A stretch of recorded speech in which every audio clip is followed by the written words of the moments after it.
Hey everyone, and welcome back to a new video. Today we are going to be watching and responding to a really awful video from a channel that I haven't spoken about in way too long, Classically Abby. That is the Abby who is the sister of Ben Shapiro. Bring a bucket and a mop for this wet-ass P-word. That make me furious. It's about wet-ass P-word. I'm ready to talk about it. Not happy.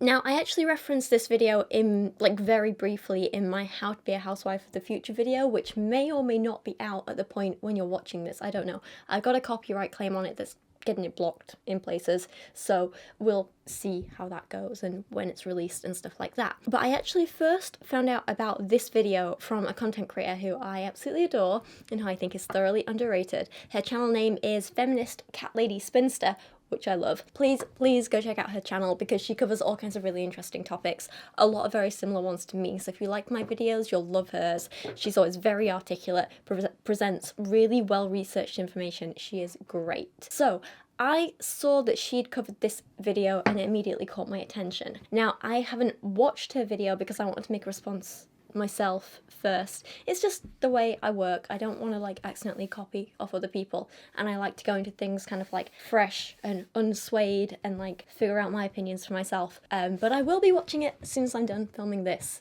or editing this, or you know what I'm trying to say, words and stuff. I also know that at time of writing this video script, Savvy of Savvy Writes Books, who you also know that I adore, she's easily one of the nicest and smartest people on YouTube. She is also making a video that's a deep dive into Classically Abby. I don't know if it covers this video or similar topics than this.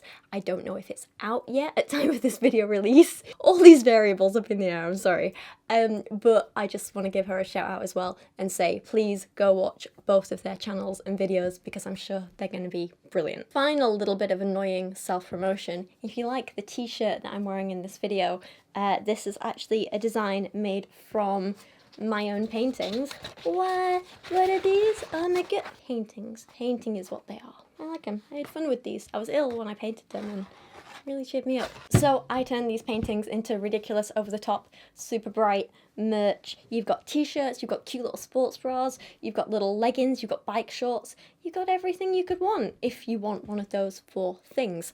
So if you'd like to go get some for yourself, I've also got a couple of other new designs on there, including some cute butterfly watercolour painting design ones that I painted myself and stuff. You can check out my merch store too. I'm really bad at this self-promotion thing. You'd think after this many years I would be better at it, but I'm not. I'm also incredibly exhausted at the minute and a little burnt out, and I'm so ready for my holiday. Let's talk about Abby. I feel like even more fundies than normal have been doing this oh my god, you guys totally need to have kids thing. And it's just been going on for a while. I know 2 years ago now I made a video on Paul and Morgan calling child-free people selfish.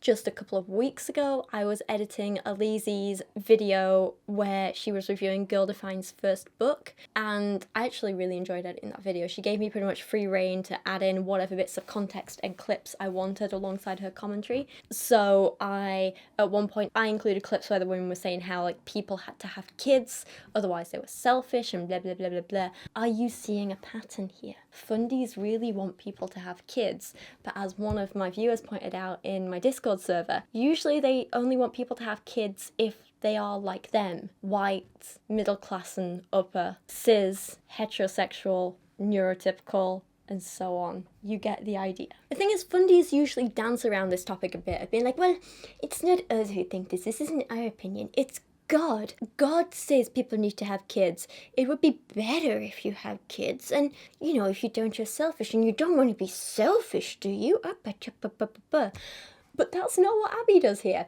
Abby released one of the most brutal and ridiculous videos I've seen from a fundie on the topic of shaming child-free people so far. I believe, though, that motherhood is what life is for. Motherhood is kind of necessary. Motherhood is a vocation worthy of respect, more than not motherhood. Okay? You have your priorities wrong. You can't describe how love feels until you are carrying your own child. I don't like the idea that motherhood is a choice. This video is full of strawman arguments about us child-free people. It is insulting, it's stupid, it's silly. Somehow it made me respect Abby even less than before, which I didn't think was possible, but here we are. So today we're going to be watching this video together and responding to it, and along the way I'm going to try and also give you a really educational overview of what it means to be child-free, what some child-free authors and journalists and academics have said on the topic over the years. I'm going to be recommending some books on being child-free.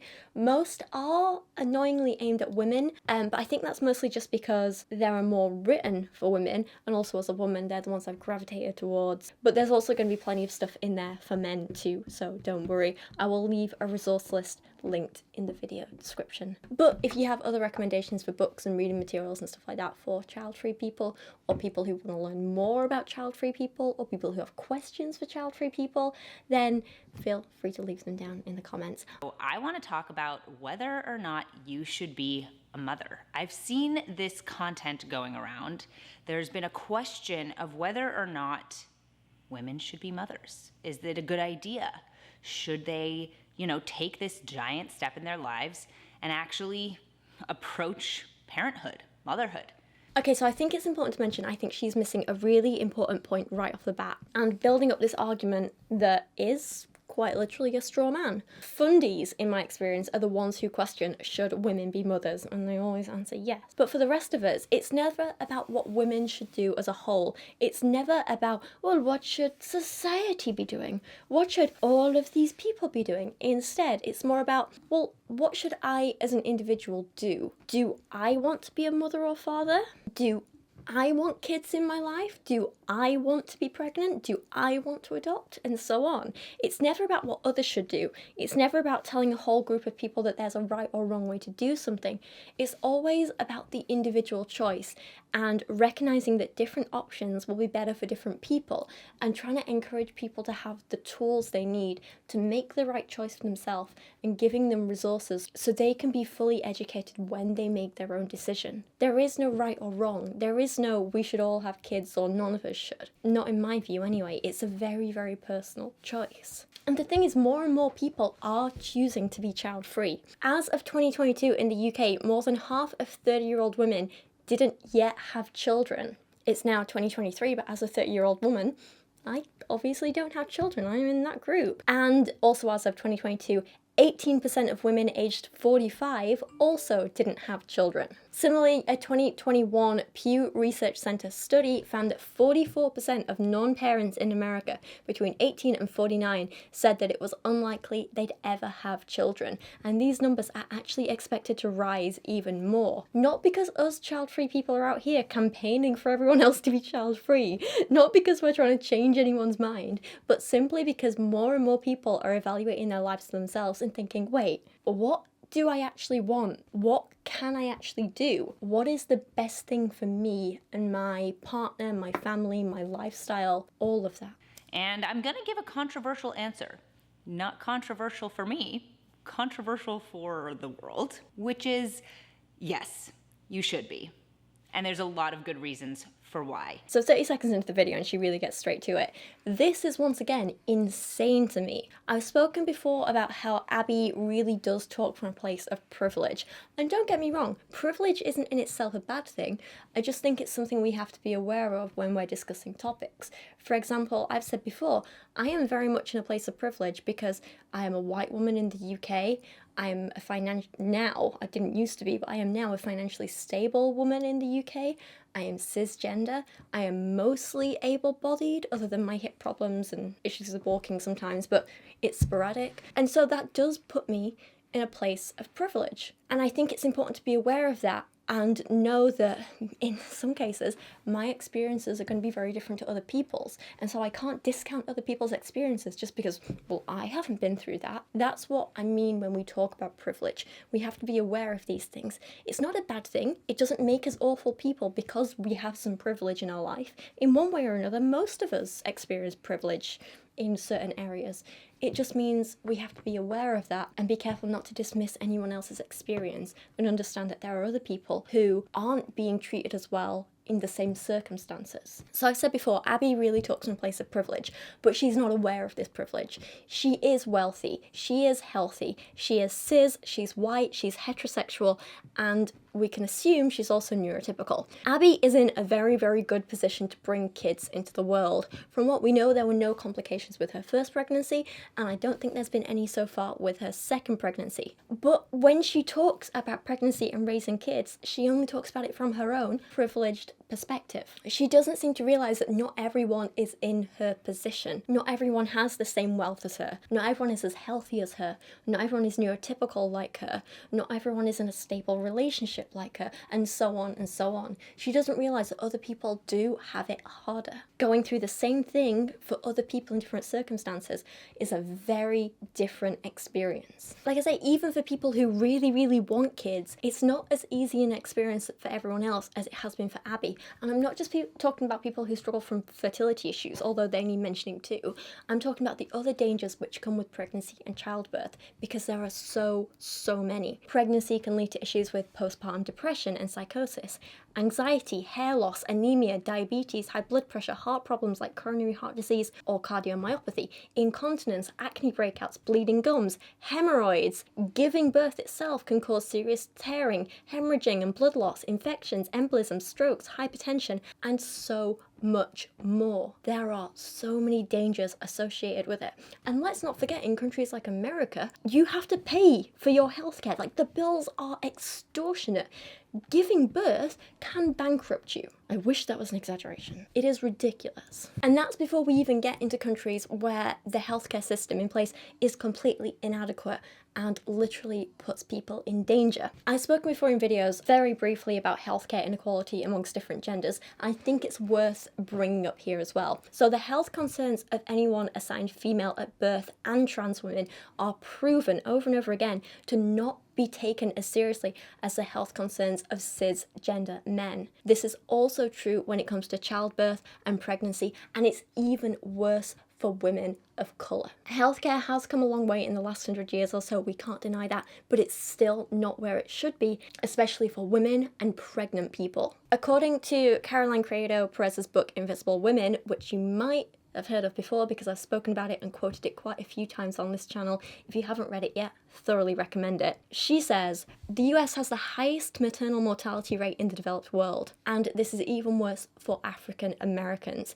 She writes, African American women are 243% more likely than white women to die from pregnancy and childbirth related issues. And this is very clearly a race discrimination issue and not a wealth or class issue because, and again I quote, a 2016 analysis of births in New York City found that Black college-educated mothers who gave birth in local hospitals were more likely to suffer severe complications of pregnancy or childbirth than white women who never graduated from high school. Now, I don't have time to go into the reasons why and all that sort of thing, but Caroline really does in her book, and it's fantastic. But a lot of it does come down to institutionalized racism and sort of ingrained unconscious racial biases, and the fact that Black women are often treated as angry or bitter if they complain about something, and how Black women's pain isn't taken as seriously time and time and time again.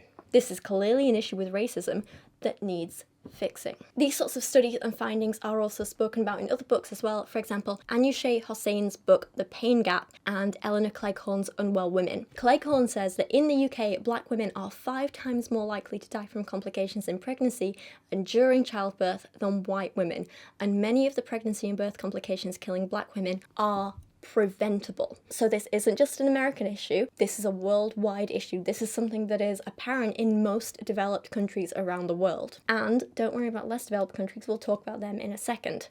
Cleghorn goes on to say, preeclampsia, a hypertensive condition that can occur suddenly during pregnancy, strikes Black women at 50% higher rates than white women in the UK, and 60% higher than white women in the US. And like I say, let's look at this on a larger rate too. Somalia has a maternal mortality rate of 829 deaths per live births.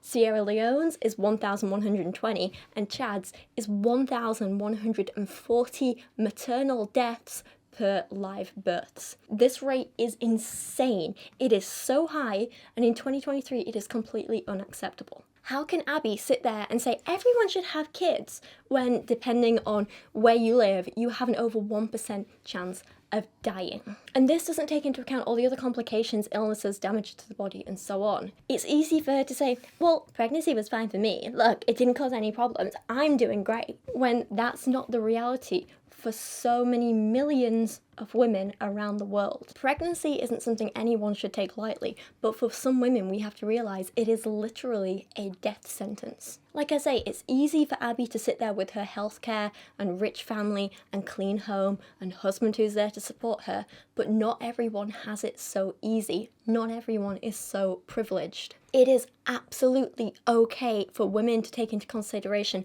their entire life and circumstances before deciding if they want to have kids. You know, can you afford it? Do you have a stable, safe home? Are you going to be adequately looked after by your available healthcare system? Will your concerns be listened to? And if there are complications, how likely is it that you're actually going to get treatment? And how likely is it that you might die? Do you have any mental or physical health conditions which might make pregnancy more difficult or dangerous? Do you have any health conditions which may be passed on to the child? And so on and so on. These are reasonable concerns, and it's absolutely okay for every person to take these into account before deciding if they want to be pregnant or not. Just because Abby had it easy, that doesn't mean it's the same for everyone. I mean, yeah, it will bring you the highest highs you've ever had in your life, but more than that, we have a responsibility as people to live our lives for more than just ourselves, and to live our lives for more than just today and whatever we want to do. Okay, let's humour Abby here, right?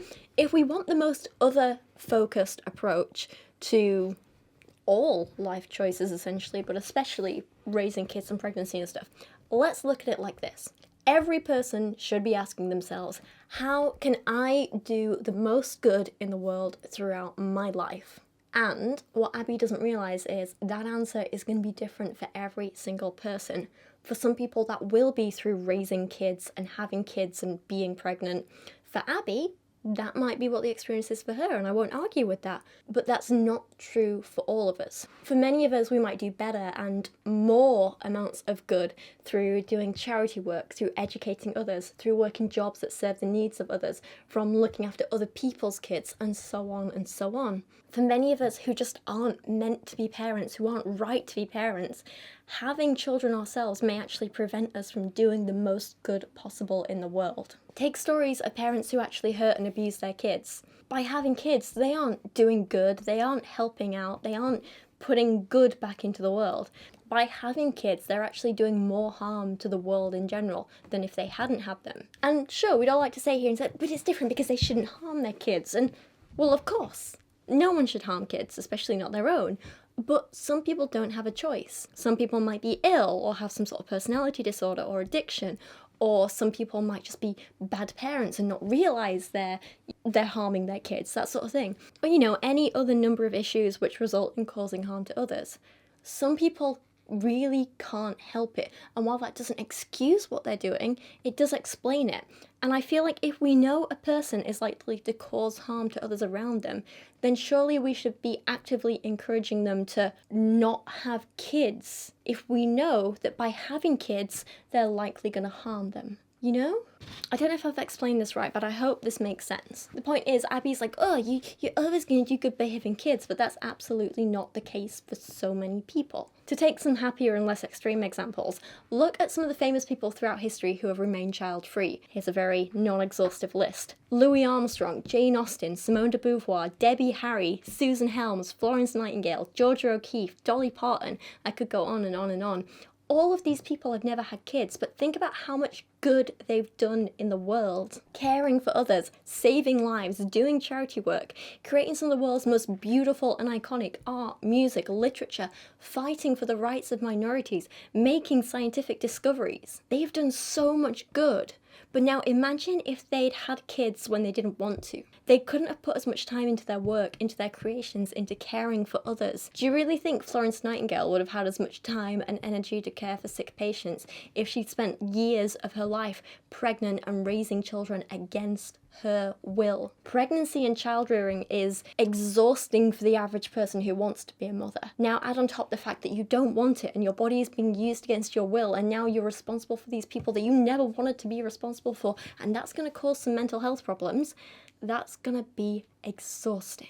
Is Abby really going to sit there and try and argue that it would have been better for someone like Florence Nightingale to focus on raising one or two children herself instead of helping hundreds, if not thousands, of patients and changing nursing for the better in a way which has saved literally millions of lives over the years? 1 or 2 children, millions of lives. I know what I think is the most important and doing the most good. Seriously.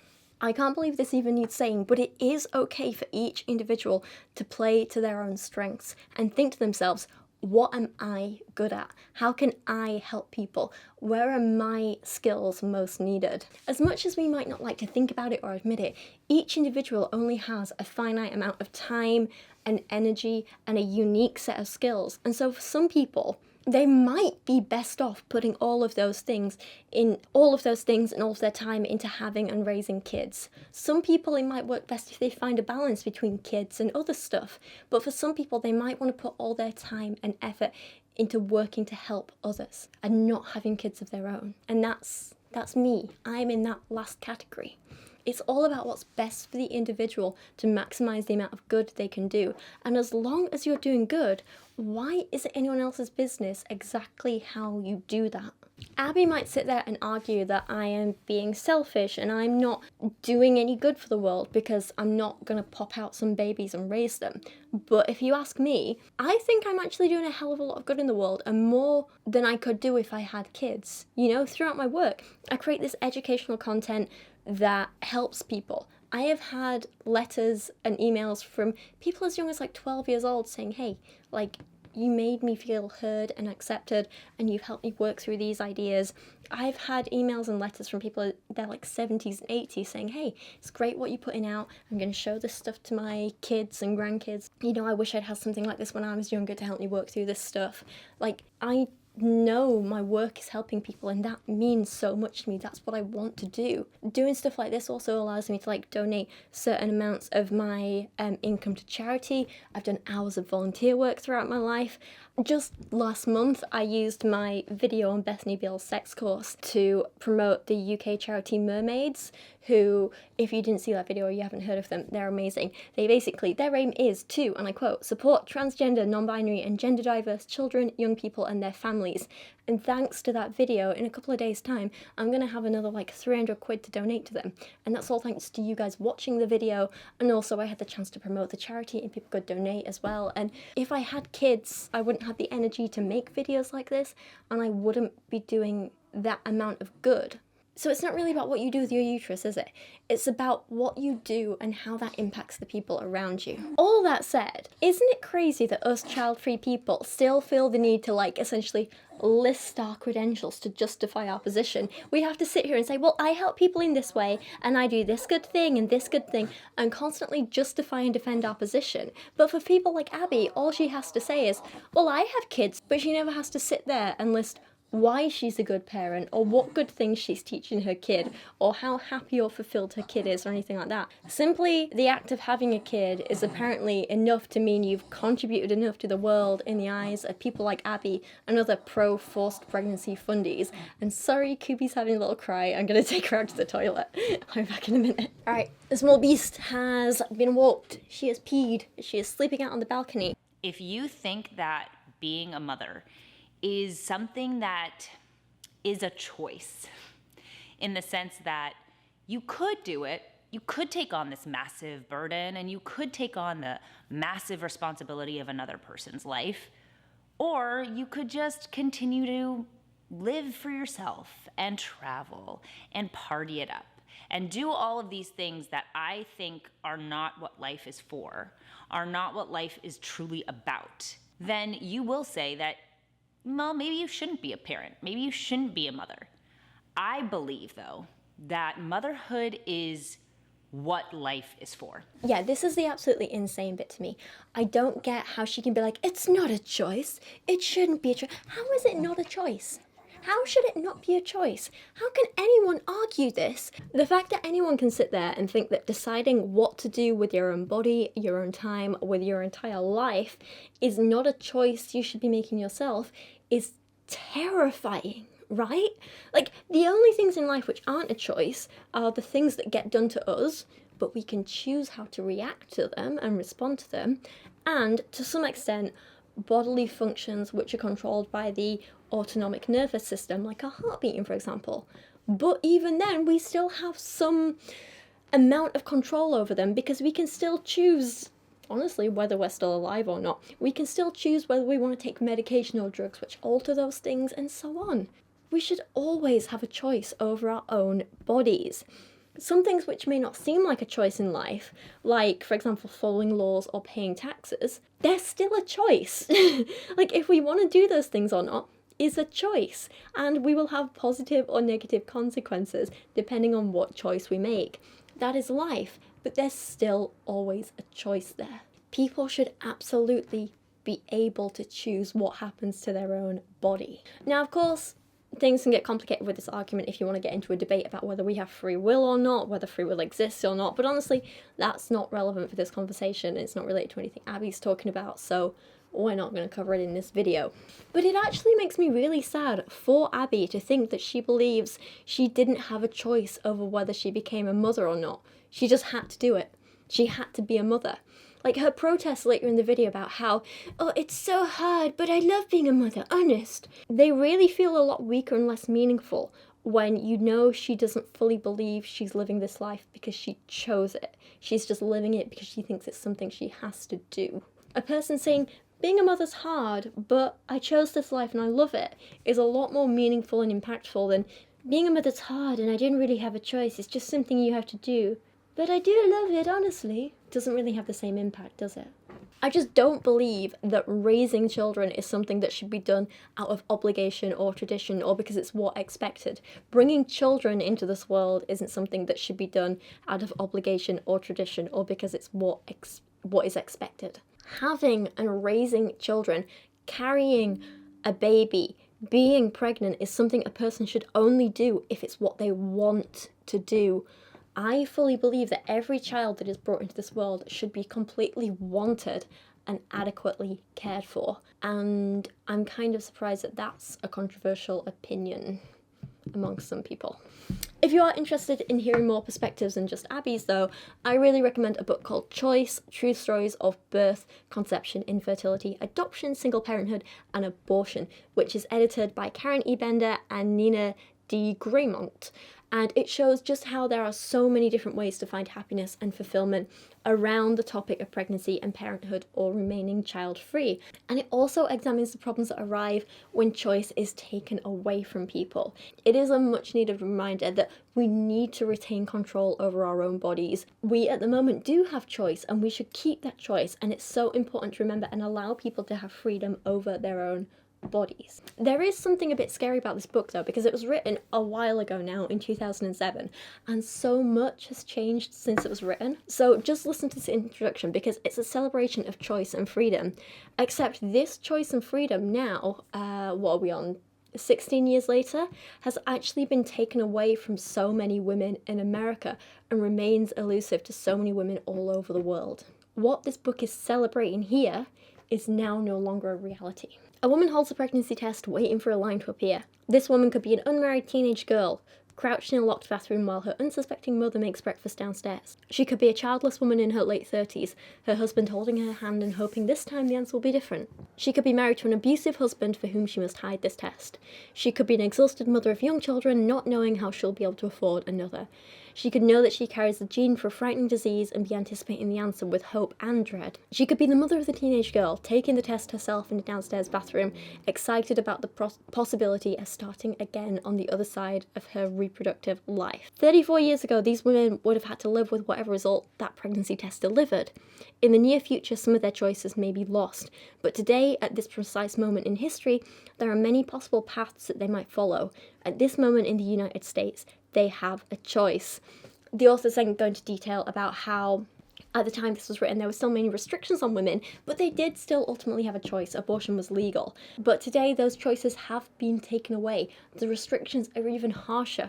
People have less choice than ever in countries like America and other countries around the world. When laws make it difficult for people with uteruses all over the world to maintain autonomy over their bodies, it's even more terrifying to hear people like Abby sitting in their position of privilege, spouting about how bodily autonomy shouldn't be a thing, pregnancy shouldn't be a choice, parenthood shouldn't be a choice. It's horrifying. And this isn't just, oh, a bit of an unpopular opinion. This is the stuff horror stories are made of. As Bender and de Cremont write, the word choice encompasses much more than abortion. It includes any of the numerous ways a woman might decide to have or not have a family.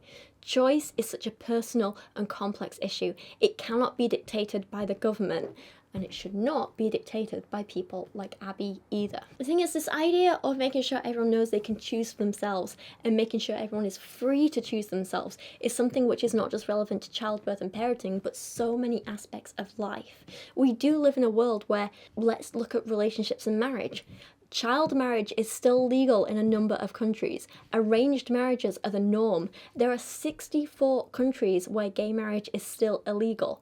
For others, even if people can choose their partner, marriage is still expected and in some cases forced. If a person would rather remain single, not going to happen for them without insane restrictions or punishments. Even in countries like the UK, where we have gay marriage, marriage is a choice, not a legal obligation, where authorities will protect kids from child marriage and so on, there is still absolutely a social pressure to be married, and people think there's something wrong with you if you're not. I still get people who absolutely mean well, and I know they mean well, but they constantly tell me like, oh, you and Kieran are going to be so cute when you get married.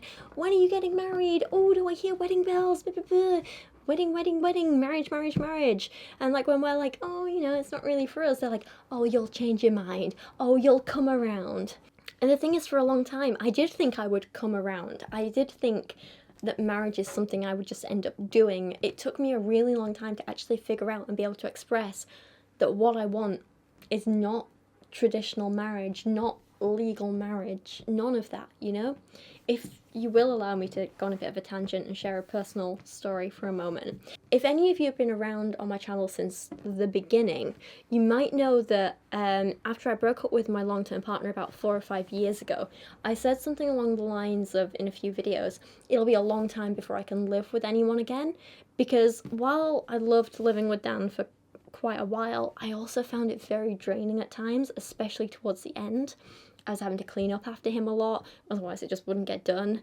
I felt more like his mother than his girlfriend, and there were a whole bunch of other issues. I felt very restricted. He stopped me doing a lot of things I used to like to do for fun. And so when I did start dating again, I felt like, well, it's just a matter of time, isn't it? It's inevitable before I get to that stage of a relationship again. You know, you date someone, you move in together, you marry them, bam, done.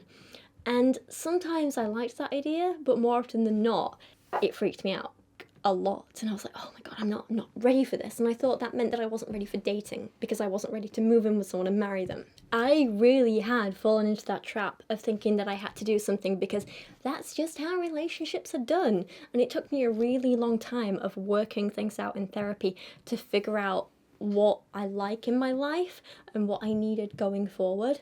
So my therapist really helped me feel comfortable in saying that even though I wanted a partner, I also really wanted to live alone and have my own space and my independence, and that those things are really important to me. And when it came to marriage, that really wasn't important.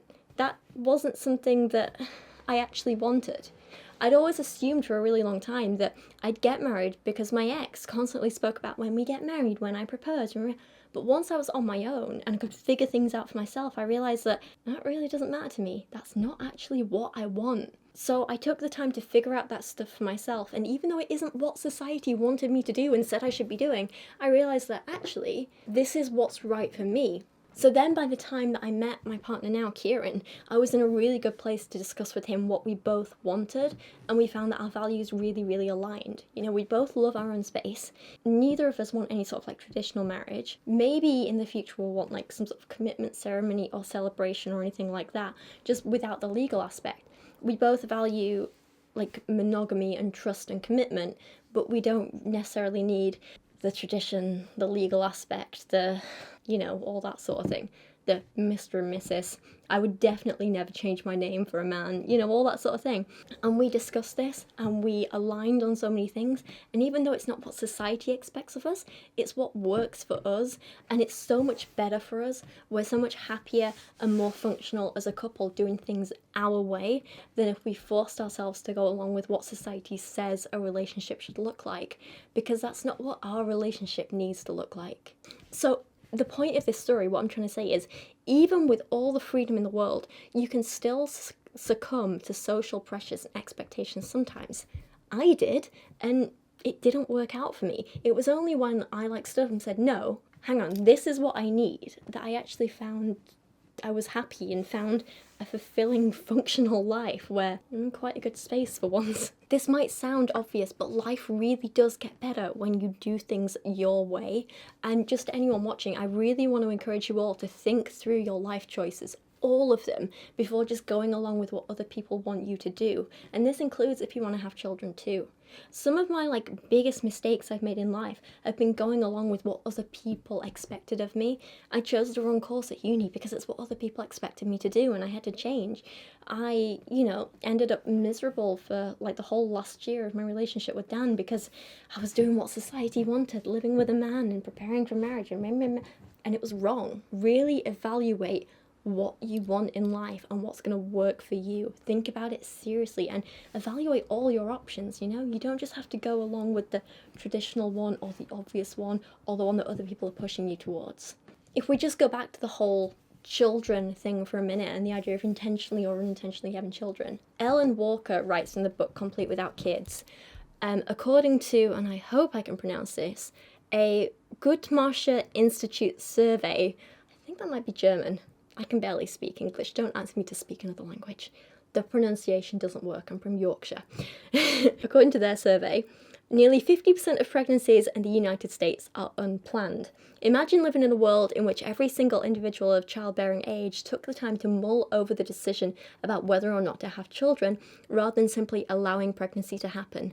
How many fewer children would be conceived? But I want to kind of take this a step further, because the number of children doesn't really matter so much in this equation.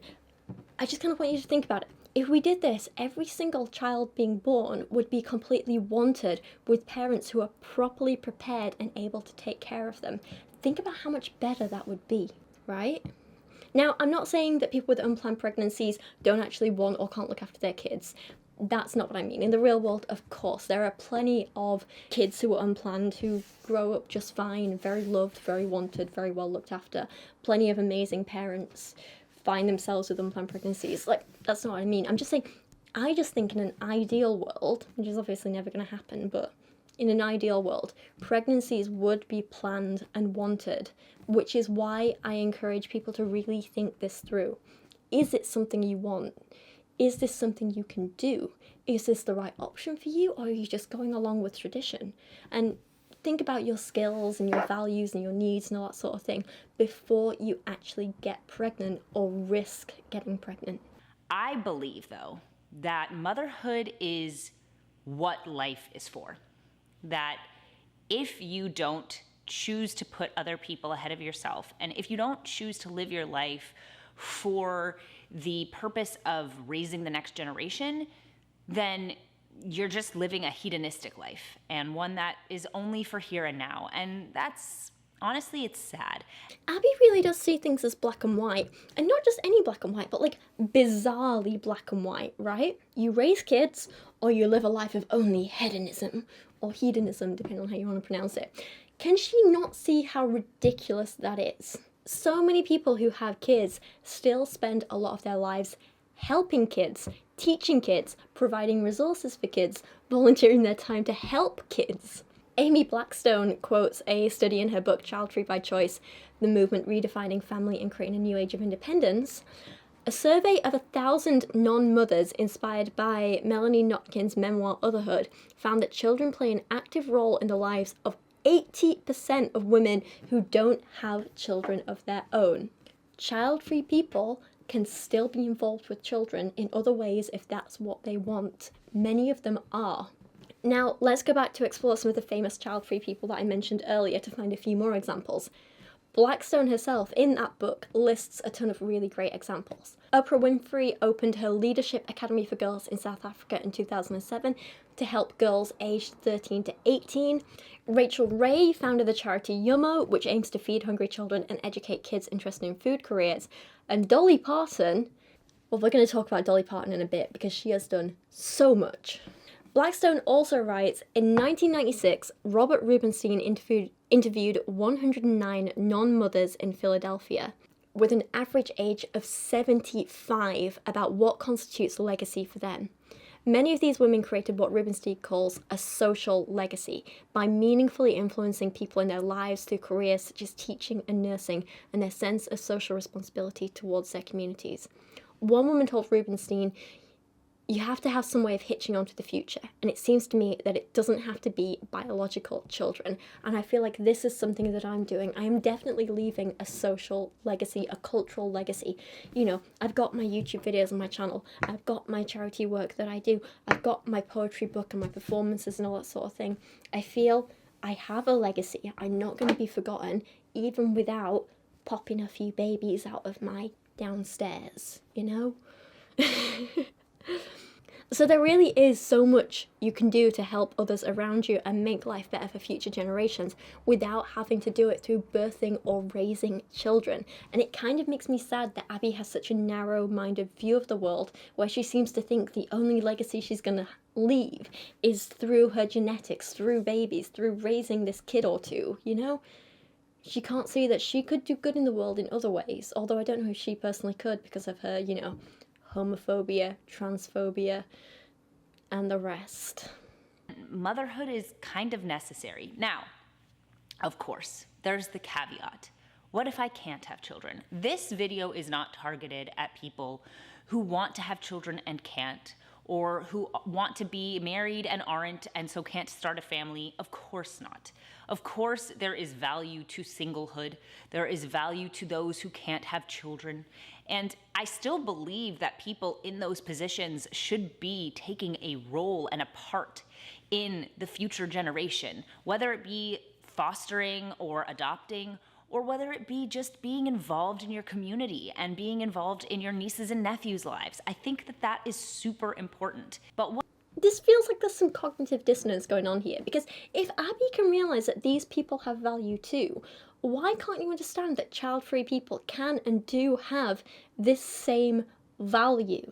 It makes no sense to me. Just because you can do something doesn't mean you should. Back in school, I was particularly gifted in maths, but I didn't enjoy it, so I didn't pursue a career in maths. Are you saying that I should have pursued a career in maths and like used this gift for maths that I have, even though I would be miserable and hate it? Because that's just silly. Just because we can do something doesn't mean we should.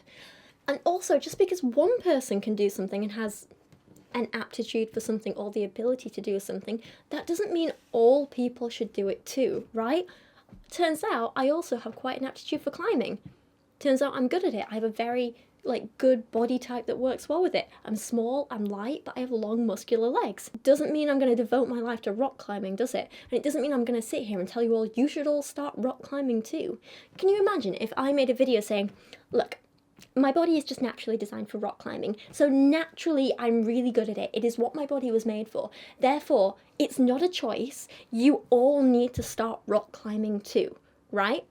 I mean, okay, yeah, sometimes you pull a muscle or two, sometimes you get hurt. Sure, there's risks involved, like if you fall and things like that, but I do really enjoy it, and therefore you have to do it too. My body is naturally made to be good at rock climbing, therefore it shouldn't be a choice for anyone. You have to do it. What do you mean you're afraid of heights? That doesn't matter, you have to rock climb. What do you mean you have problems with your arms? It doesn't matter, you have to rock climb. What do you mean you've tried it and you don't enjoy it? It doesn't matter, you have to rock climb. Do you see how ridiculous it is to dictate what other people should be doing with their time and bodies based on what your own body may or may not be good at?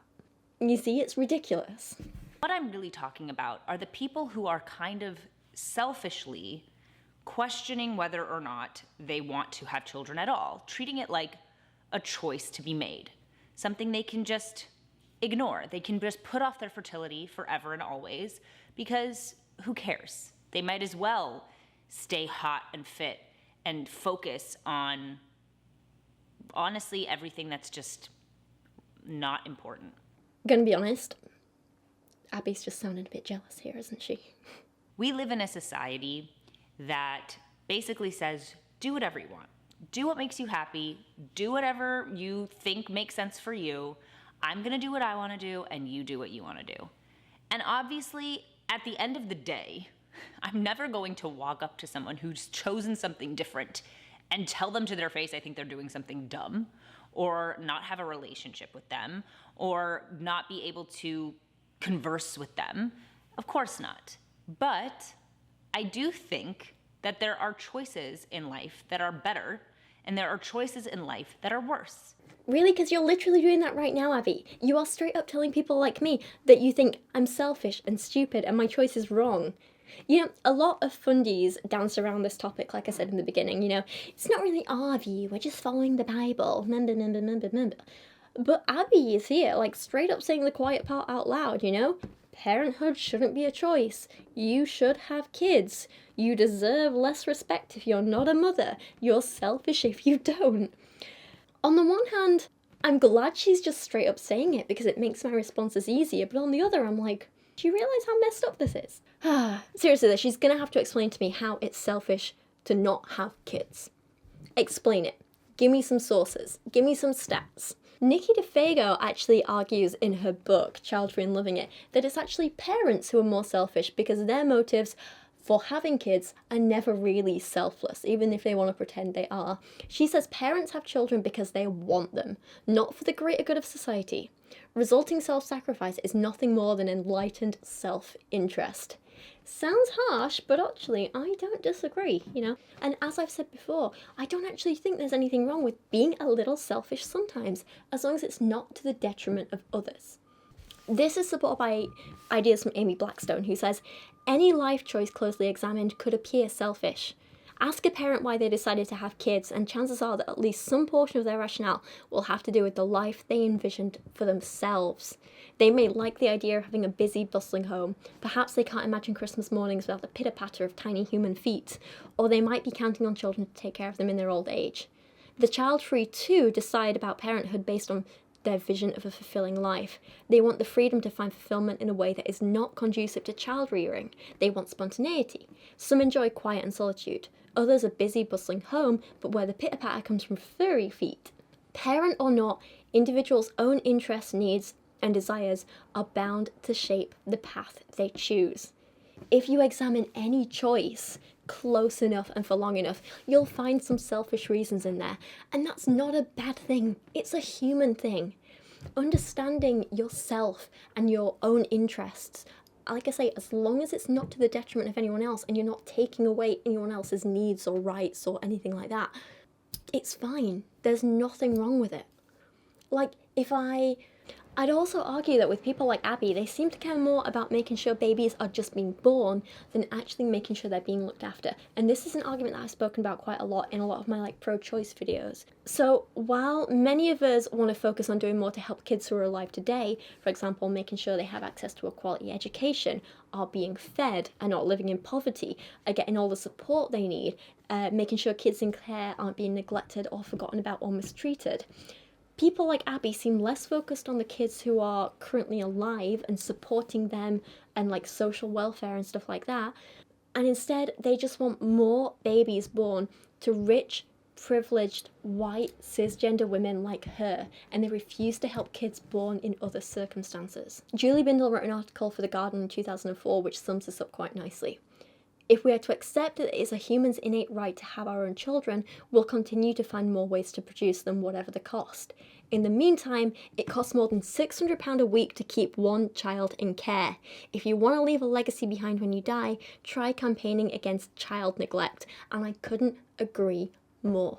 Years ago, when I had a conversation with Cosmic Skeptic about like abortion and stuff like that, I brought up the point of like, okay, you're against abortion, because he is, and you're against abortion on all these fronts. You think it doesn't matter if there's conception, it's wrong, abortion's bad. If you think this is true, this is how many women have abortions every year, this is how much it costs in healthcare for pregnant women and childbirth. This is how much it costs for like social care. This is how much it costs for education. This is how much it costs for kids in care. This is I broke down all these like prices and stuff, and I was like, if you ban abortion, which costs us X amount, and all these babies are born, that's going to cost us an extra however many billion per year. How do you find that money? And he said, it doesn't matter. I was like, what do you mean it doesn't matter?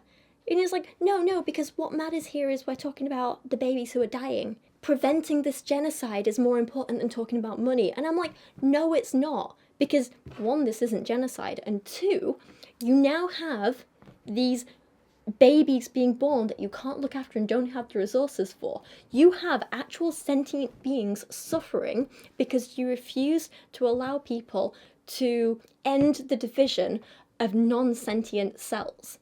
So now you have sentient beings who are suffering, who are starving, who are living in poverty, who aren't being educated, who are being harmed and mistreated, and you think that doesn't matter. It bothers me. When we talk about abortion rights and the rights of kids and raising kids, these aren't hypotheticals. These are real situations with real people. For every person that you prevent getting an abortion when they need or want one, you are condemning that person who is carrying the baby to health problems, to mental health problems, to money worries, to all sorts of stuff. You are condemning that child that is being forced to be born into a life where they perhaps, can't afford to eat properly, they're maybe not being looked after properly. There are so many considerations. These are real people we're talking about, not hypotheticals, real people.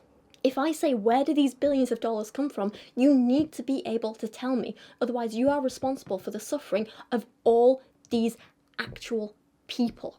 Yoram Hazony talks about how we have kind of created a society that's all about how equal everyone is. And what he means by that is that every choice is equal. If you decide to go into the army and fight for your country, that is as valid as any other career you could choose. But what that means is that the jobs that we choose to do because they earn us respect, now don't earn us respect anymore because everything is equal. Nobody is better for having done something that is hard or important or worthy. And I agree with that wholeheartedly. Abby then kind of contradicts herself a bit because I thought she said we should be living for other people and only other people. I thought all our choices should only be because we want to help and benefit others. But now she's saying that some people take jobs because they want respect, and that's a good enough reason for it. Is that not a selfish reason? Is that not a self-focused reason, wanting respect? I'm sorry, but doing something because I want respect seems more selfish than me than not doing something because I don't think I'd be good at it. I find Abby's priorities and reasoning bizarre and contradictory, ridiculous. But I think it says a lot about her and what she values and why I completely disagree with so much what she says. There are things that we choose to do as people because they are worthy of respect. And when we take that respect away, of course, you see people just saying any choice is valid, who cares? Motherhood is a vocation worthy of respect, more than not motherhood. Okay? Unpopular opinion, I know, but I'm gonna say it anyway. Why, Abby? Why? Because this is a big claim and you are gonna need to back up that statement. Do you really believe that all mothers are more worthy of respect than child-free people? Really? What about these women I just Googled? These are mothers. Are they more worthy of respect than someone like, Dolly Parton, who's child-free? Mothers, non-mothers. In Abby's eyes, yes. These women deserve respect. Dolly Parton doesn't.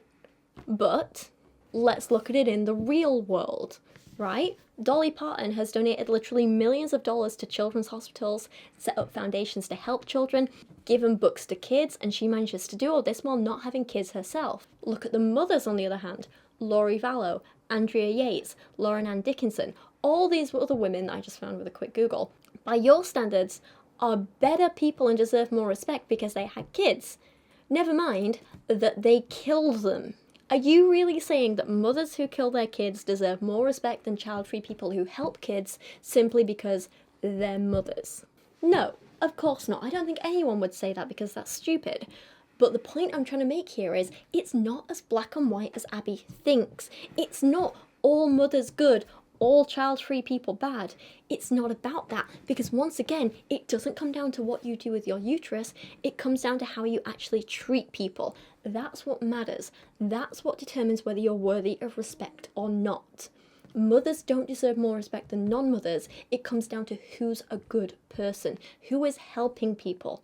That's how you earn respect. Abby is right to some extent. Good mothers do deserve respect. It's a hard job, and I'm not going to sit here and crap all over really good mothers. But can't she see that a person's choice to be a parent is so much more meaningful when it's just that? A choice. The truth is that life should not just be lived for the here and now, for you, for your parties, for your travel, for whatever. Okay, but this isn't all child-free people do, is it? I wish my life was that simple, but that's not the case at all. Are you saying that this is all you ever did before you had kids? Because if so, again, I'm gonna say I think my life probably has more meaning than yours, Abby. I think we really need to stop with this view that all child-free people are, again, white, rich, cisgender, heterosexual people, because that's not true at all. As Abby Blackstone points out, this sort of view, again, comes from a place of privilege and narrow-mindedness. She writes, if we look to images in popular media such as Time's 2013 cover displaying the child-free life, we might think all child-free people are white, heterosexual vacationers who have it all, that we all love the beach. While a good share of those things happen to be true for me personally, they certainly aren't true for all child-free people. Exactly. Let's not forget about the people who choose to be child-free because, for example, they want to remain single. They have a same-sex partner and they don't want to go through any sort of fertility treatments. They can't afford kids because of their low income. Maybe they have disabilities that would make it harder or impossible for them to have kids. Child-free people are all different, and we need to understand and celebrate that diversity between us, and understand that plenty of child-free people also need help and support in their own ways too. The idea that child-free people are just irresponsible rich party animals is both inaccurate and harmful. In Child Free by Choice, Amy writes, for the most part, the child-free choice today is about inclusivity, both within the movement and as one facet of a larger goal for all women of all races and socioeconomic statuses to be supported in the choices they make about parenthood or lack thereof. Intersectionality matters. It's important. We need to talk about it. We need to recognize it. We need to give these people voices too. You know, most books I've read by child-free people always try and point out these things that Abby mentions, actually, you know, like, I sit writing this book on a quiet Sunday morning by a pool in Spain with a glass of wine in my hand, and I couldn't do that with kids. And yeah, that sounds absolutely wonderful to someone like me. And that is absolutely what I want with my life too. In fact, as you're watching this video, chances are I am on my way to Mallorca right now because I've booked myself a last minute holiday because I'm exhausted. But I am not representative of child-free women. This is not representative of child-free women. There are so many other people out there. A little more often, I want to hear the stories from everyone else.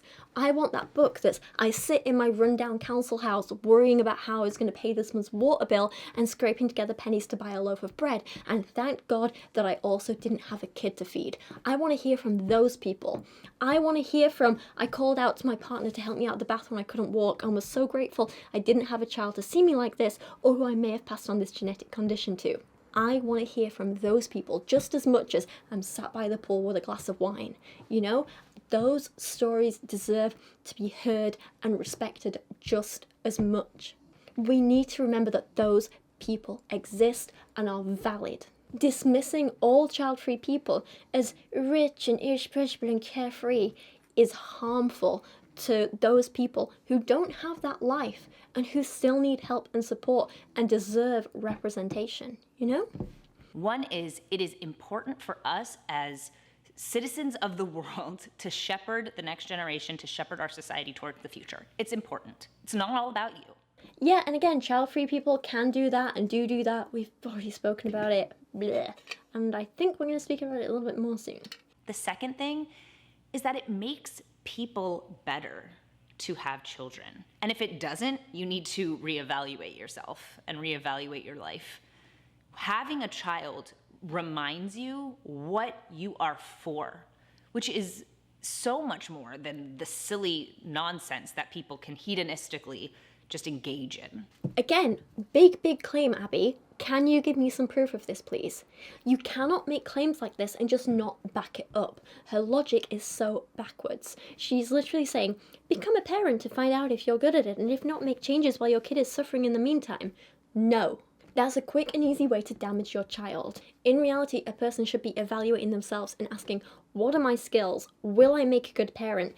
Do I have the resources necessary to raise a kid before they decide if they're going to have kids or not? Thing is, being a parent doesn't make everyone better. In fact, sometimes it's really harmful. It can affect your mental health, it can affect your physical health, and we shouldn't be judging these people who are struggling with that. We should be helping them. However, there are also cases where getting pregnant actually puts a person in more danger. Nikki DeFago writes that US research recently reported that domestic abuse increases by 60% during pregnancy. In the UK, health visitors have recently been instructed to ask pregnant women if their partners are violent towards them. Often, abuse is subtle and psychological, the result of a shift in a couple's circumstances. A mother who's given up her job feels her opinions count for less because her partner pays for everything. Her role is undervalued and her confidence erodes to the point that she is unable to stand her ground if he continually puts her down. She continues, in divorce cases, even if the courts recognise a lower paid woman's contribution to family life and award accordingly, the woman is tied forever to the father of her children. She may be financially provided for, but her emotional freedom remains curtailed. She also points out that women generally have to do the majority of the childcare and face far more criticisms in general than men do. She says, while men have fathered children and maintained their careers with minimal inconvenience since time immemorial, modern women with a career and young families are not only left to shoulder the childcare, but subjected to greed-laden criticisms of the wanting it all variety. The last census of the UK's adult population showed that in couples where both partners are employed, men spend half the time on childcare as women, even when their working hours are equal. In the US, women spend 22 hours per week on household activities, while men average 10. Similarly, a 2003 study conducted, interestingly, by Good Housekeeping magazine, found that 90% of mothers said having a kid damaged their career. 61% said it damaged their family life, 60% said it lost some friendships, 50% said it damaged their sex lives, and a whole 12% said having kids directly led to separation or divorce from their partners. It is very easy to see how parenting is a stress on everyone involved, but especially on women. People who aren't made better by parenting are the people who need our help and support. They don't need people like Abby sitting there judging them and bitching and saying, you just need to reevaluate your life. Do you really think that helps victims of domestic violence? You need to reevaluate yourself. People who face criticism from every angle. You need to reevaluate yourself. People who've had their financial freedom stripped away. You need to reevaluate yourself. And so on and so on. Do you really think that helps, Abby? Because it doesn't. You need to reevaluate yourself. We should absolutely allow parents who are struggling the opportunities to speak about their difficulties without judging them for it. And we should absolutely be okay with people seeing these difficulties, being aware of them beforehand and saying, no, I don't want to be a parent and risk putting myself in that position. Thank you. If you are more worried about how your body is going to look after you have a child than having a healthy child, for example, you have your priorities wrong. See, I would agree if she said this in the context of, once you've chosen to be pregnant and are pregnant, of course you shouldn't do anything to endanger the health of the child. But that's not what she's saying, is it? She's saying that those of us who actually fear pregnancy, who hate the idea of something living inside us, who are incredibly comfortable with the idea of pregnancy altering our bodies, are wrong. She's judging us for wanting control over our own bodies. She is literally saying that having a child is more important than bodily autonomy. Again, I can't believe this needs to be said, but here we are. You have every right to decide how your body looks and what happens to it. Always. It is your body. Abby is wrong. Not wanting something living inside your body is a perfectly valid reason to not have a child if you don't want to. Having something alter your body without control and you not quite knowing what's going to happen, it moves around your organs. You will have all these different things happening to your body, your hormones, like all of these things. If you don't want that, that is absolutely fine and valid and not a problem. For many of us, though, this, altering of our body and being out of control of our body and that sort of thing, it's not the only reason for not wanting kids, it's just one of many. And it's not motivated by vanity like Abby suggests, but it's more motivated by concern for our health, wanting to maintain full control over our bodies. It's about protecting our mental health and our sense of identity. And yeah, maybe we like the way our body looks and we don't want to change that. There's nothing wrong with any of it. I mentioned the risks and side effects of pregnancy and childbirth earlier in the video, and I'll say this again, they're not little things. These aren't insignificant things where like, oh, I'm so vain, I don't fancy having a stroke. That's not how it works, is it? That's a serious thing. If you don't want to put your body at risk in those ways, you do not have to. It's not vanity, it's not selfishness, it's self-preservation, and that is fine. Now, I'm not saying you shouldn't try to be fit after you have a child, be healthy for your family, stay attractive for your husband. Of course, those are important things, but if your priority is staying hot more than having a child, clearly things are off there. Like, a woman in her 50s who's never had a child is obviously going to look a lot different than a woman in her 50s who's had 3 or 4 children.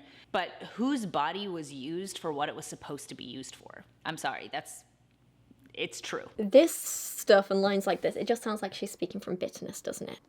I have to say, though, that as a cisgender woman, even though I am not pregnant and will never be pregnant, my body is being used for what it's supposed to be used for.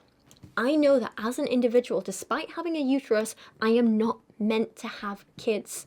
If I was, then my brain would work differently. I would feel differently around children. I would have hormones and urges making me want to get pregnant, but I don't have any of that because that's not what's right for me. How can you say I'm meant to do something because I have a uterus, but I'm not meant to do something because of the way my brain is wired? Both are parts of my body. I'm just choosing to listen to what's going on as a whole, as opposed to, well, it's there, so I might as well use it. I'm sorry if this leads to Abby and maybe other people like her feeling jealous and insecure because she seems to think that the bodies of child-free women like myself and others are better than hers. I'm sorry that she feels that way, and it's really, really sad that she does. But why can't she understand that all types of bodies are beautiful? And that it's okay to look different and do different things with our bodies and use them however we want them to be used. It's not a matter of who's hotter, because there is no objective scale for that. Absolutely everyone can be beautiful and everyone deserves to feel beautiful. What matters is, do you feel comfortable in your own body? Do you feel your own body is hot? Do you like what you see when you look in the mirror? How good do you feel about yourself? That's what's important. And I hope Abby feels comfortable and confident and hot in her, because that's the word she's using, in her body as a pregnant woman. I really hope she does. I know I feel very good about my body the way that it is. I hope she feels good about her body the way that it is. Why isn't that enough? Anyone else who compares people's bodies and judges them is crap. We don't listen to them. They're idiots. I also think, on the topic of like what's natural and stuff, it's important to recognise that not everyone has maternal instincts, or whatever phrase you want to use, and that is completely normal and doesn't make anyone any less of a woman or anything like that. For some of us who are child-free by choice, the decision dawns on us slowly over time. For others, it's like we've always known it was in us, you know? In the way some kids just know they're into girls from the minute they become aware of them. Some of us knew we were never meant to be parents from the minute we became aware that, like, oh, people have babies. Professor Christine Brooks did a study into these women. I myself am amongst them, and she called us early articulators, those of us who have known from an early age that we didn't want to have children. Ellen Walker discusses this study and says that most early articulators value our autonomy, ability to maintain control over our environment, our expressions of freedom and economic security, as though those are sort of innate needs and values for us. They're things we've always valued, they've always been there, they come very naturally to us. However, she also points out that though we might have always known we didn't want kids, that doesn't mean we don't want to help people, don't still feel the need to care for and nurture and love others. It's just we don't feel comfortable directing those feelings towards babies and children of our own. Walker says that among early articulators, many women still, and I quote, strive to contribute to society in some way, but also reported both having difficulty relating to women who were mothers and experienced a loss of friendship when their friends had kids. Walker speaks herself about a strong desire to nurture as she got older, and while she thought to herself, does this mean I want kids? She finally realised that no. While she wanted to love and care for something, it definitely wasn't a baby. She writes about her own experience, and it's something that I can completely relate to. Listen to this. Bit of a long story, but important. As I approached 40, I began to have a strong desire to nurture someone or something. My response to the yearning was exploring options and ultimately adopting a small black terrier named Bella. She was adorable, and I bonded with her instantly. Bella was the perfect solution and fulfilled my need to nurture. I've been surprised with my patience for Bella and with the sacrifices I've been willing to make to ensure she feels safe and loved. Caring for a dog has provided plenty of unconditional love and just enough responsibility, much less responsibility than a child would require. Having Bella has not interfered with my career or put a dent in my finances. For me, this has been a perfect fit. There have been days where I felt overwhelmed by the level of commitment it takes to be a mother to a dog, and during these times I've had a sense of relief to not have the much greater responsibility of being a mother to a child. My dog is very much like a child to me, and I find that other child-free adults view their pets in the same way. I've had parents of children argue that love for a pet cannot match love for a child, and I cannot understand why they feel the need to challenge it. An Associated Press, PetSide.com, poll found that half of all American pet owners consider their pets as much part of the family as any person in the household. It was helpful for me to realise that others feel as bonded to their pets as I do to my dog. She meets the need that I have, the desire to form a secure attachment to another living being. It's irrelevant to argue about whether my love for her is as strong as the love a parent feels for a child. The critical issue is my recognition of this need and the realisation that I found the best way for me to fulfil this need. I thoroughly relate and I feel the same, and that's why I have my Kubi bear, you know? She's my little bean. I love her, I nurture her, I care for her. And that's enough for me, you know? I feel like if we can understand that some people have a biological urge to nurture and protect our own species through having babies, why is it so hard to understand that some of us have a desire to nurture and protect other species?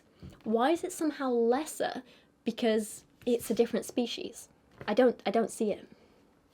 In my mind, not having children but loving and caring for my dog as my family is doing exactly what my body and mind are made for. It is what is natural to me. You all just have to figure out what is natural to you. What is right for you?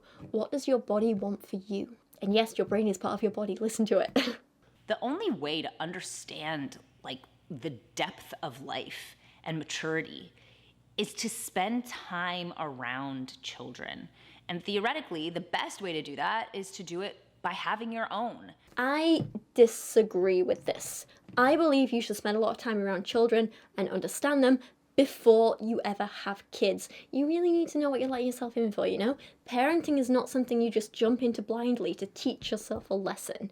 No, again, that's how you can screw up kids. All that said, there's plenty you can learn from life without kids, and plenty you can learn by just spending time around other people's kids. I have a niece and nephew, I've done work experience in a nursery, I've been around plenty of kids, and I realised I don't want my own. I think it takes a lot more maturity in a person to realise I've had these experiences and learn I can't be enough for what a child deserves, so I won't do that. Instead of just sitting there going, wow, I'm miserable and I want everyone else to be too. Wow, having children is so hard, so you should struggle too. Which is exactly what Abby's doing. Let's be real. I think that people who don't have children can't understand. They don't understand the world in its most meaningful sense. You just can't. You can't describe how love feels until you are carrying your own child.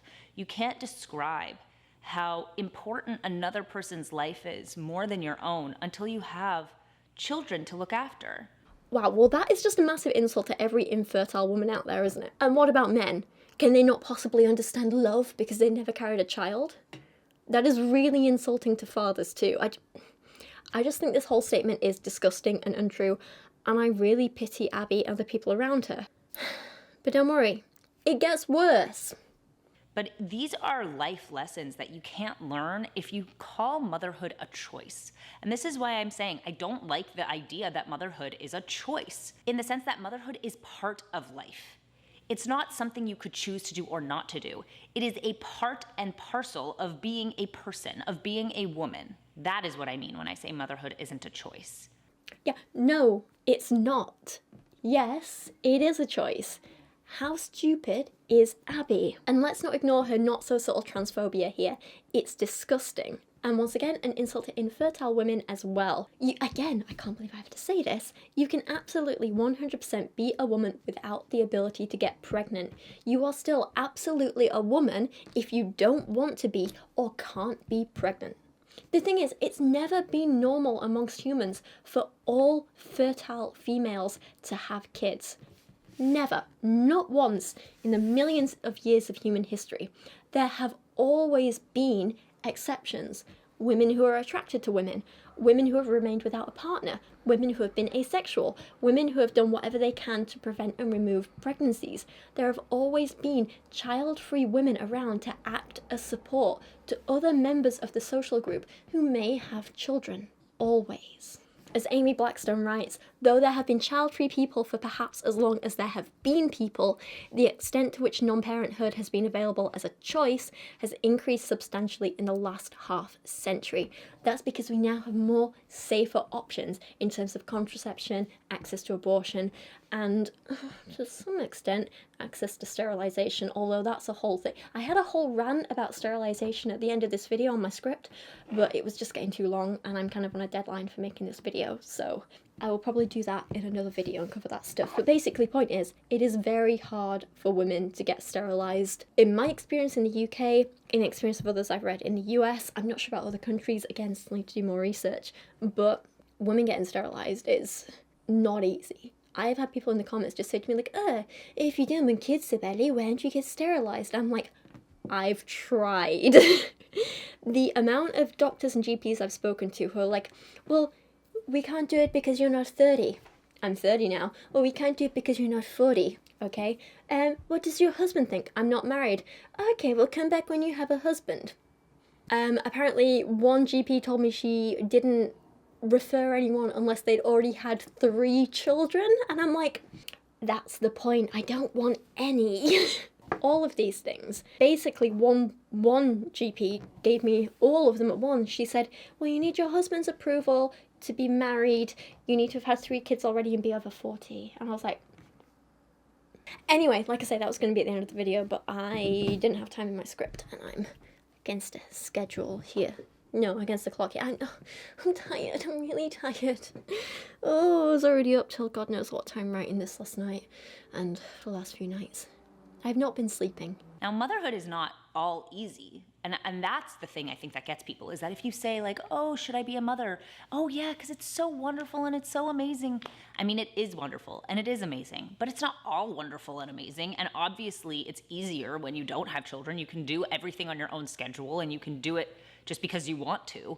And that's not what it's like when you have kids. So it's not, motherhood and parenting is not about the fun and the joy, although it is incredibly joyful. Yes, okay. In general, child-free people have a more flexible home life, but this is not to say our time is empty and meaningless.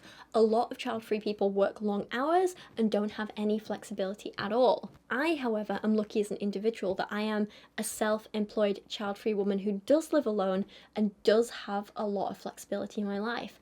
But that is simply because I understand that I value flexibility. I value time alone. So I have made those things a priority in my life and based my life decisions around that. I don't have flexibility because I'm child-free. I'm child-free because I value my flexibility. I'm self-employed because I value my flexibility, and so on. If you don't value flexibility and alone time as much as someone like me, then you'll want to prioritize other values and needs in your life. And in those cases, kids might be right for you. But I understood my values, my needs, my wants, and I created a life that meets those needs. I don't understand how it's so difficult for Abby to see that different people simply have different values. Again, she just ends up sounding very bitter and resentful, doesn't she? She's really trying hard to convince us all that she's joyful, but I'm not believing it for a second. Although it is incredibly joyful. There's this great quote from Jian Safer, who wrote the essay Beyond Motherhood for the book Selfish, Shallow and Self-Absorbed, 16 Writers on the Decision Not to Have Kids. That was so hard to say, there's so many S's in there. Jian points out that no matter what choice we make in life, there are pros and cons, benefits and problems, and how the perfect life does not exist. She talks about how it's easy to look on the other side and think that they must be missing out, they must have regrets, blah blah blah. But in reality, nothing is ever going to be perfect, so we need to make the best choice for ourselves that we can, and that choice is going to be different for every single person. One decision might have pros and cons, and those cons might be a deal breaker for some people, but not for others. Those pros might be enough for some people and not for others. So we base our decisions on, you know, what we need, what we can do, what we can put up with, and so on. She writes, "The problem is that there is nobody alive who is not lacking anything. No mother, no non-mother, no man. The perfect life does not and will never exist, and to assert otherwise perpetuates a pernicious fantasy that it's possible to live without regrets. There is no life without regrets. Every important choice has its benefits and its deficits, whether or not people admit it or not, or even recognize the fact. No mother has the radical lifelong freedom that is essential for my happiness. I will never know the intimacy with or have the impact on a child that a mother has. Losses, including the loss of future possibilities, are inevitable in life. Nobody has it all." And it's important to realize that that is okay. You just have to figure out which things are your non-negotiables in life and which things you can do without, you know? Point is, having kids, not having kids, both have their pros and cons. That's the summary. But you know, there are more reasons to have kids than just like, you know, wanting flexibility in your life. Some of the top reasons include, and this is a non-exhaustive list, maintaining a sense of autonomy, prioritizing your marriage, relationship or friendships, environmental concerns, the financial cost of raising children, health concerns for yourself or partner, health concerns for a potential child. Pregnancy can cause severe gender dysphoria in some trans men, which is why they might not ever want to be pregnant, and that is okay. Value in your free time, not wanting to be pregnant, not enjoying spending time with children, wanting to prioritize a career, project or passion, and so many other reasons. And for most child-free people, it is a big mix of all or some or a few of the above. There are so many reasons. And of course, as Nikki DeFago so succinctly puts it, women change when they have babies, and some of us don't want to change. She argues it's also possible that some people opt for or fall into parenthood because it's easier than thinking what else to do, or because it shields them from living on their own. A guaranteed busy schedule is quite literally delivered into the arms of new parents, which suits a lot of people well. Being child-free has numerous advantages, but it does require motivation.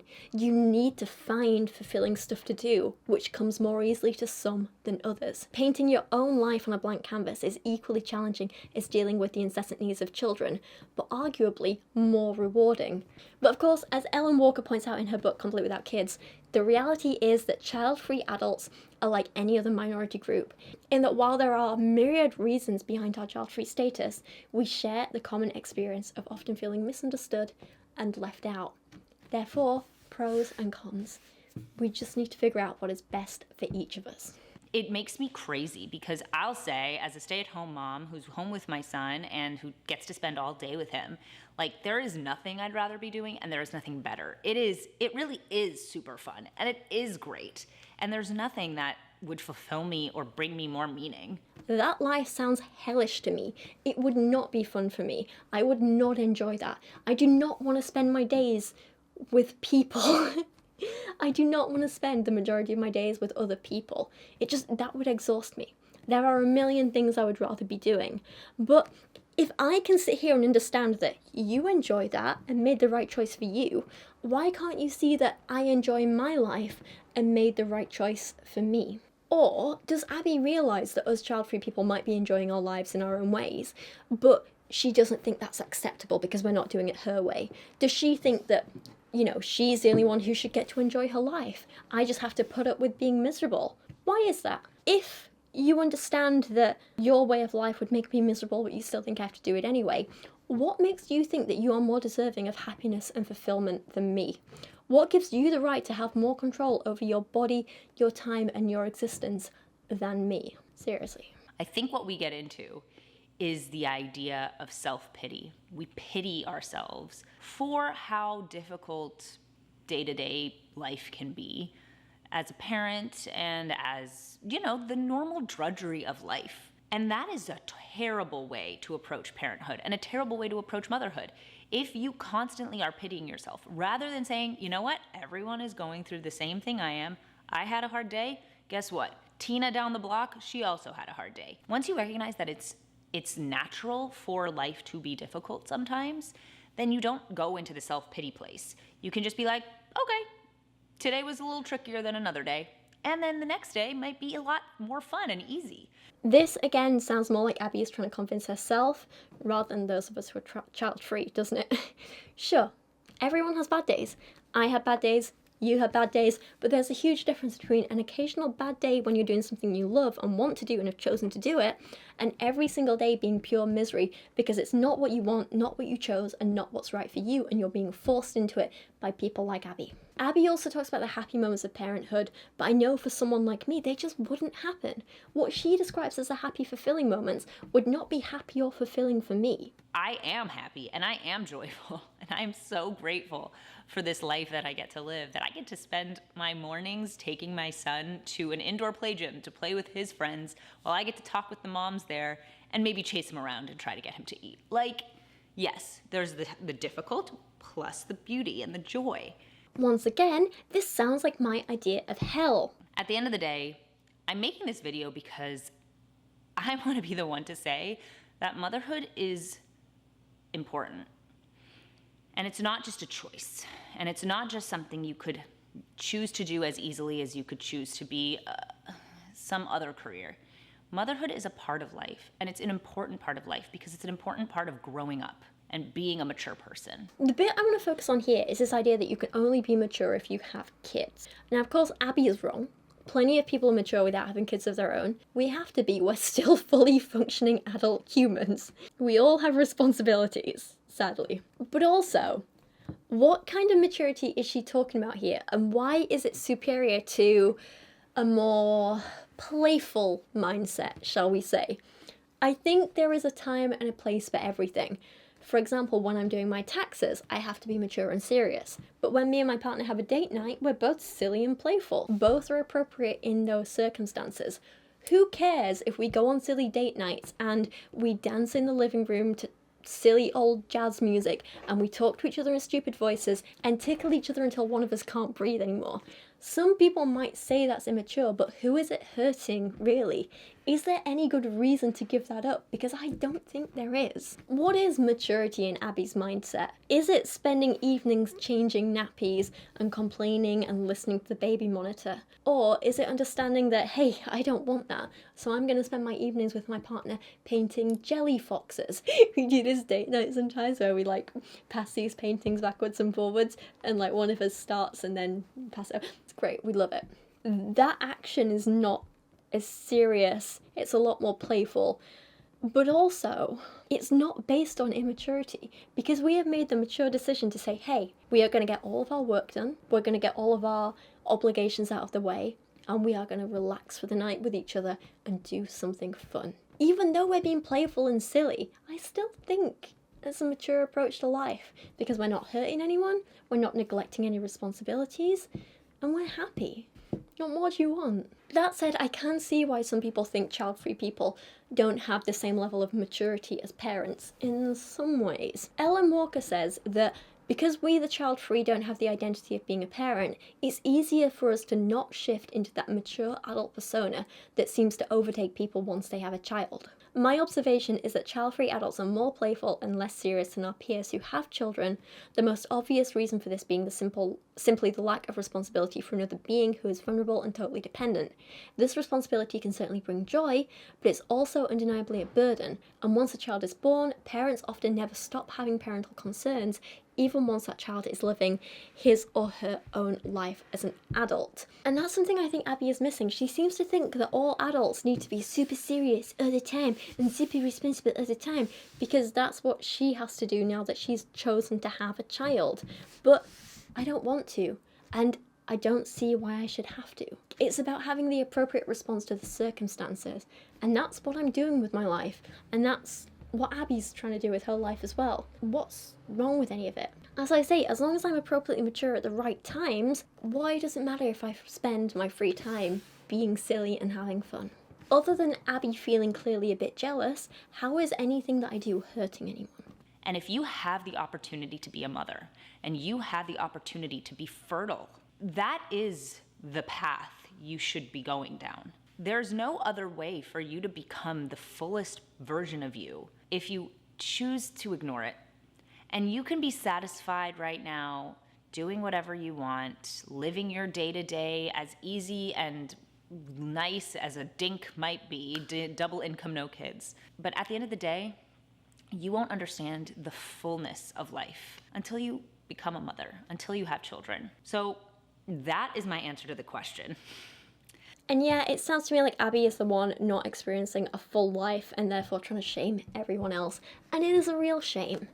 And that is pretty much everything I have to say for this video so far today. This is where I was going to talk about sterilization and stuff, but I honestly do not have the time. It's already way later than I thought it was, and I need to edit this video and try and get it uploaded tonight so I can take Kubi to my parents tomorrow, and then I'm off on holiday, thankfully, finally. I'm so exhausted. I haven't stopped working for like 3 months, and I'm so tired. And I've been working these like 12, 14-hour days, most days a week. I'm really, really tired. I just need a break. I can't wait for my holiday. Anyway, with all that in mind, thank you so much for watching today. Keep an eye out on my community tab because I'm going to be posting about the money I'm donating to mermaids, and I'm also going to be sharing a link, so if you want to help support them as well, they're a wonderful, wonderful charity. You can go donate yourself if you want to. If you want to check out all the books and resources and things that I've mentioned in this video, there will be a link in the video description. Please don't forget to go check out my new merch because it's really fun and bright, and I love it. I know it's a bit ridiculous, I know it's not going to be for everyone, but I feel great wearing this. I really like it. I think it's very fun, and I had a lot of fun painting it and making it, so I'm very happy. But for now, thank you so much for watching today. Don't forget to subscribe if you're new here, like the video if you liked it, leave a comment because that always helps. Tell me what you think of Abby, tell me about your choices whether to have kids or not. Tell me about how you went about making your decisions in life in all areas. And what other self-promote-y bits do I need to do that I always forget to do? Oh, I have Patreon where you can go and support me over there, join our Discord server, join in the conversation if you fancy. You can join for as little as $1 or £1 a month. At the higher tiers, you will get exclusive stickers and prints sent out to you every 3 months, which is really, really fun. Hi, gorgeous girl. If you'd like to keep up to date on everything that I'm doing in my life, if you'd like to see some holiday photos, I do have Instagram where you can go follow me over there. Kubi Bear has just turned up to say hi. Haven't you, Pickle? Do you need a cuddle? Yeah? You can see lots of photos of her and her cute little face over there. But for now, yeah, thank you so much for watching today. I appreciate you guys a hell of a lot, and I'll see you again soon. Oh, Angel! Do you want a snuggie? Do you want a snuggie snug? Yes. Oh, who's your good girl? Who's your good girl? Should we have a cuddle?